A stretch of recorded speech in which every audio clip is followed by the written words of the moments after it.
My name is Pranav Devalapalli, and this is my Physics 2212 Lab 3 report. The purpose of this lab was to determine the magnitude of field of a bar magnet by using distance dependence and Biot-Savart law. The fundamental concepts and models in this laboratory experiment are the Biot-Savart law, distance dependence, and the field of a bar magnet.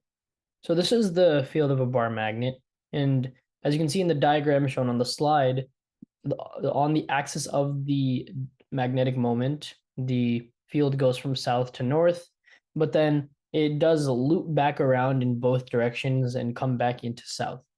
So the method of this experiment was first you had to locate the magnetometer present within a smartphone. And then after you located the magnetometer, the point inside the smartphone at which the magnetometer sensor is located, for predetermined field values, you would use the bar magnet and see the distance at which the specific field value reading occurs using the magnetometer in the smartphone.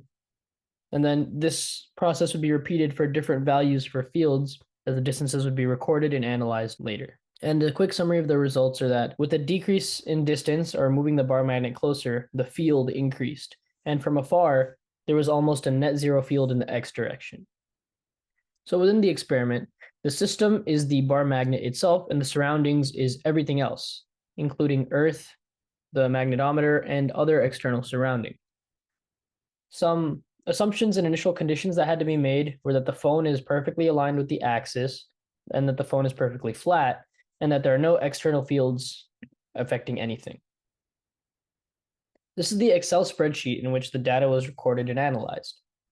The first 5 tables, R20, R70, R120, R170, and R220, are the distances at which the fields, which are denoted by the number, the field value was observed by the smartphone application. And then the table at the bottom depicts how the off-axis field was calculated.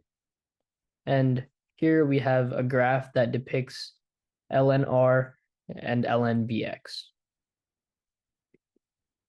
So in order to do the calculations, we had to take the line from the previous slide, take its slope, and set that equal to n. So n equals negative 3.0061, and take lnk and make that equal to the y-intercept. To solve for k, just do e to the negative 14.34 to get k equals 5.9186 times 10 to the negative 7th.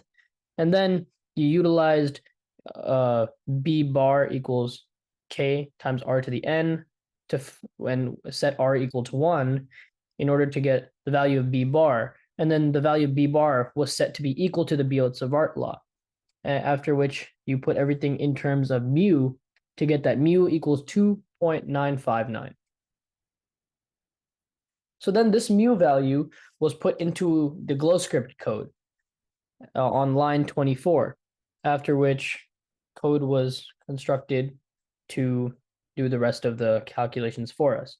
Lines 33 to 37 creates a function to determine the magnetic field. The line 47 is the scaling, so the arrows are visible. Lines 57 to 62 are what set the on-axis and perpendicular axis vectors. And the lines from 68 to 99 are what create the arrows for the magnetic fields, both on-axis and perpendicular to the axis. And then this last chunk of code is what represents the magnetic field at a point of 45 degrees from the axis.